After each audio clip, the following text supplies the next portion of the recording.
Welcome back to another episode of the Stay Off My Grass podcast. You got your boy Suns fan Randy in the building. And like I said yesterday, I was gonna go to the game. So I didn't know if I was gonna record it last night or this morning. So I just decided to do it this morning. I got back kind of late. So I was just like, you know what, what I'm saying, let's do it. And I was thinking about like posting a video with just like the tour of what I'm saying, the dome and Intuit Dome and stuff like that. But I feel like the photos and the videos don't really do it too much justice. Like it's one of those things where you kind of got to be there.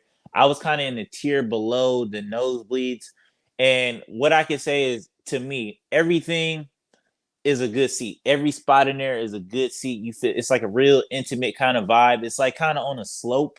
Like when you get there, or like if you see videos, it's like on a slope, but it's like it's almost like you feel like you can lean in and like fall onto the court kind of thing. But it's like if you feel like if you yell, the players can hear you. So it's real intimate in there. But I will say this: I gotta tell the truth. I have to tell the truth. Um, I'm not as progressive with like the whole facial scan and like put my card on file and the whole cashless thing. So I didn't. It was a little bit of a hassle trying to get in.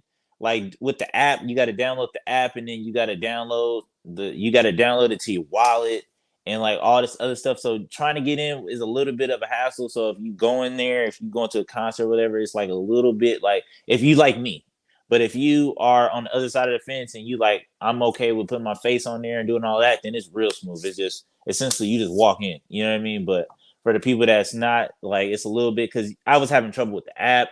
And then the app wants you to log on. Like you make a log on and then it wants you to log on with your phone number. And then like every time you get on the app, you gotta send your phone number. And it's just like, what's the point of making a password?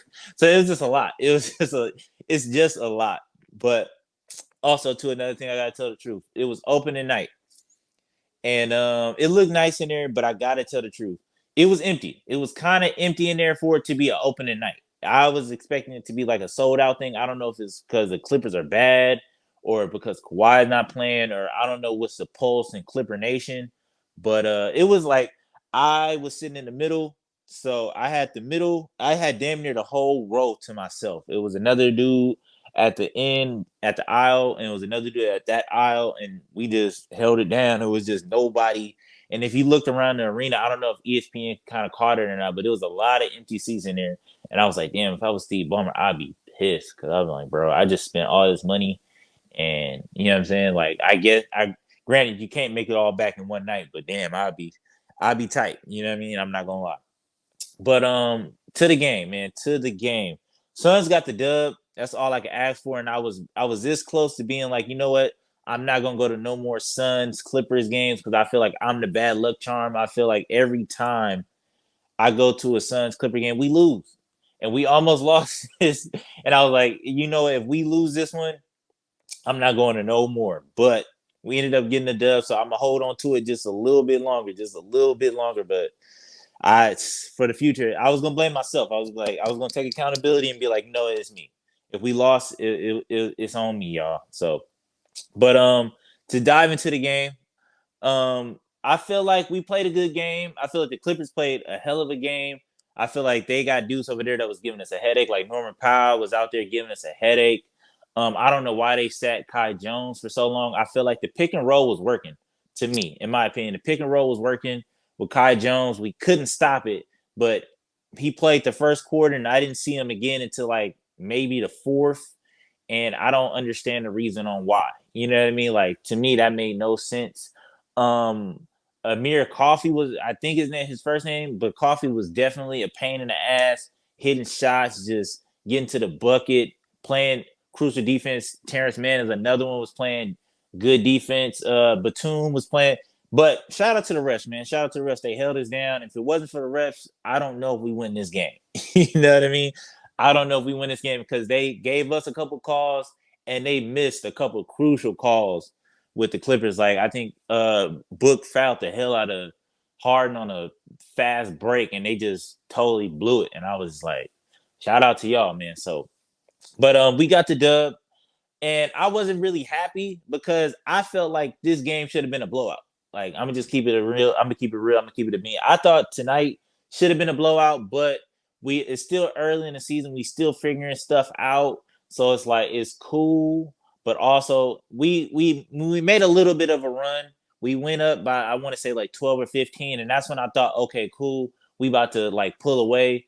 And then Nurk just started doing some nut shit, and then they kind of chopped that thing down to, you know what I'm saying? They chopped it down, took the lead, went up on 10 points, and we had to fight back into the game. And I definitely didn't see that coming. So that's why I was like, I'm not coming to no more Clippers Suns games no more. But we ended up pulling it out. KD finished with 25 and 7, 8 of 17 from the floor.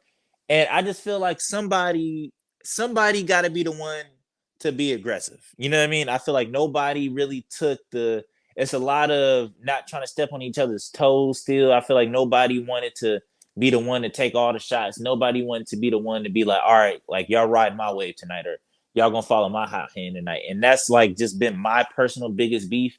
But KD, he kind of held it down. He had some tough shots at the end. So shout out to KD for that. But I just feel like he was a little bit cold, but I feel like it was a lot of times just watching it where we missed him on open looks, and he was just like, yo, I'm right here. So it's just like, I don't know. We got to do a better job of communicating and figure out like who we running through for the night. Bradley Beal showed up. I appreciate everything I seen from Bradley Beal today.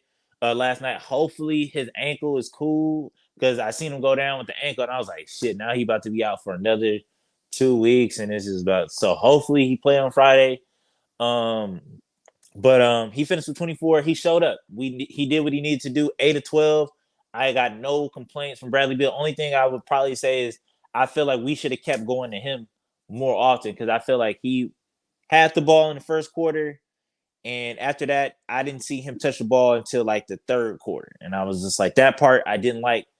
Granted, we had other people kind of getting involved, getting to their, getting to their money. Trey Jones hit some tough buckets in that fourth, and that's what I'm looking for from him, like just to set the offense, exploit whatever he needs to exploit, and just get people open. But this is one thing I will say is I don't want to see us in a half court set. Like we play way better in transition. We play way better with pace when we get shots early in the shot clock, when we can catch the defense, not set. Because I feel like we just don't do enough to get each other open. Like nobody is setting the hard enough screens, and nobody is doing like the dirty work to get other people open.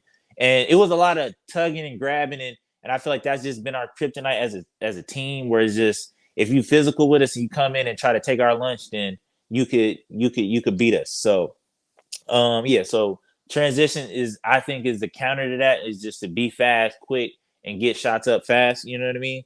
Book, I'm gonna just call it spade a spade. Book played like ass tonight. He finished with 15 points, and he only shot the ball 9 times. Like, I don't think he shot the ball in the first quarter at all. Like, from what I remember, I was like, damn, is Book gonna shoot? Like, I don't know what the hell's going on, but he finished 4 or 5 from three. I like that. I like the 3-point attempts. I don't think he took any middies tonight, not that I remember. So I feel like he just got to figure out a way to kind of plug himself in, and where to get involved in. I didn't really like his rotation. I didn't like his minutes, like how like that was my biggest beef. But like 9 shots is not enough, and I feel like he would know that that's not enough. And he fouled out, but those are some questionable fouls. But I feel like it's a give and take kind of thing. It's a give and take kind of, like they gave us a lot of bullshit, and you know what I mean. So it's just like, all right, like Book fouling out, like I understand it. Nurk, I'm here for Nurk shooting threes, but tonight just wasn't the night. Like he kind of played himself off the court, and it was times where I feel like we needed him. Like when Kai Jones started going crazy, and that fourth quarter, or whoever, or Zubac was going crazy. Like that's when we needed him, and I feel like we couldn't go to him, and we had KD running the five. And I'm not the biggest fan of KD running the five. It depends on who we got out there. Like if KD runs the five, then we have to have Royce O'Neal out there. I feel like Royce O'Neal is kind of the silent MVP of the night to me, because I feel like his energy, his hustle, his defense, him and Ryan Dunn, they defensive effort, they was the ones kind of that pushed that lead up to 15. And once they kind of, you know what I'm saying, once they didn't get no tick, then that kind of just fell off. But yeah, so it was all good. And another thing I noticed from the other rookie, also, that lob is there. We just got to get it to him. Somebody got to see. Like on that pick and roll, that lob is there. Like majority, I want to say it was about 2 times, 3 times where he had the lob, but nobody threw it. You know what I mean? So, and Dunn looked good out there. He didn't hit his 3 balls tonight, but I'm not really looking for him to hit his 3 balls. My thing is just his defense. And I like dudes that play defense, that hustle. And I feel like he was out there playing defense, hustling, making it hard. It's a couple things he got to learn when it comes to the NBA, but I feel like once he figure it out, it's going to get real spooky. Um, G Baby, Grayson Allen, he didn't really do too much, but I feel like he was all right. He was all right tonight. I'm not mad at it. I'm not mad. I just want him to shoot more. Finish with eight 8 points, made 2 threes. I'm not mad at it. Like it's not it wasn't what we was getting from him last year, but hey, it is what it is. A dub is a dub. We still gotta figure it out. It's still early. I'm not trying to crash out. I'm not trying to be like, oh shit is crazy. Like hit the panic button. But I'm just saying, like, it's some things we need to work on, and that's about it. So hopefully we get it right on Friday because the Lakers look good. I'm not gonna lie, the Lakers look good. So we gotta have this shit right. We gotta tighten this shit up for Friday for sure, for sure. But until next time, man, peace.